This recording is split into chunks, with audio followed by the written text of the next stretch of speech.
All right, well, PXG is back with a brand new driver line. Still sticking with the 0311, but adding in the new Black Ops. Black Ops Tour. Arby, you actually just had a chance to go out to Scottsdale National and test it for yourself. What did they tell you about this driver? What's new? New face material, more flexible while maintaining strength. So right off the bat, more ball speed.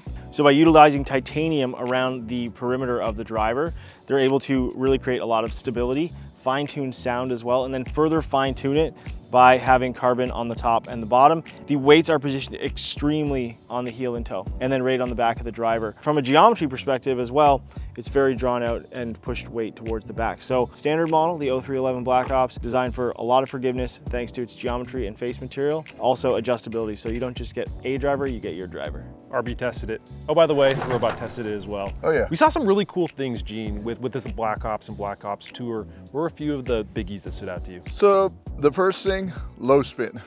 Very low spin. Low spin. And the two are really low spin. There were some 1700 spins on the tours in the 8 and 9s. Right. And I mean, to give you an idea, typical 9 is 24, 25. So I don't have it. This belly is not flat, but if your belly is flat, this is a driver to look at if you've got over 105 miles an hour club head speed, especially the tour drivers. But what's interesting is the 10.5. You can have a driver that is low spin, but if you get enough loft angle on it, now you're getting your launch angle, but you're also maximizing the fact that it's low spin. One of the issues with low spin for a lot of players, especially at 95, and once again, the reason we tested 95 is kind of the bell curve approach. That is right in the middle for most golfers. You can be at 95 and maybe not generating the most spin, but if you're not getting the ball in the air, a 10.5 will get the ball in the air, and when you do get it in the air, that low spin is gonna let it go.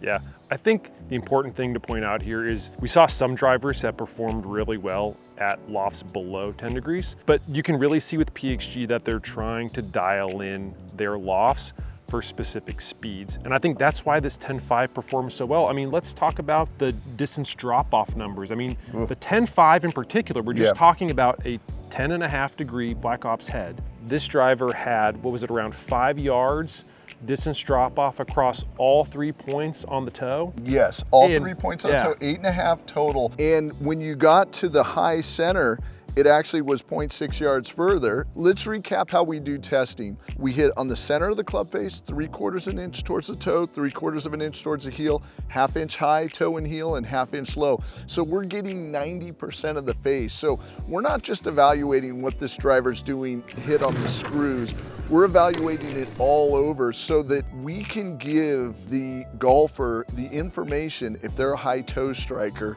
Take a look at this driver because it's going to get the ball in the air and it's going to minimize spin. And for players that miss around the face, an interesting thing between the Black Ops and the Black Ops Tour, the actual face size is almost exactly the same. So you have a driver where you still, when you talk about the area that you're missing in, you have a bigger area on the Tour as well as the standard one. So again, you see that distance drop off, or less of a distance drop off, as well as the forgiveness on both of those models. I think it's also important to point out these drivers were really consistent on a dispersion level. They were all sub 10 yards on all 8 points.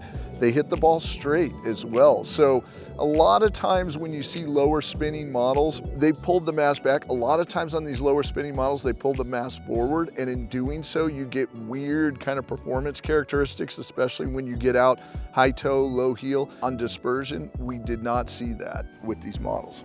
Yeah, I think looking at both the Black Ops and the Black Ops Tour, they do a lot of good things across the board for many different players, but it's tough to overlook 0.3 for a high toe miss and a dispersion across all models and all lofts, less than 10 yards. You know, and I think that's what we're seeing from PXG now is they just continue to innovate. They continue to get better. You mentioned the face technology, and now we're starting to see it. So I think whether you're somebody who misses it high toe, whether you're somebody who wants really low launch and low spin and you're a faster swing speed guy, they have an option for every golfer in the new Black Ops lineup.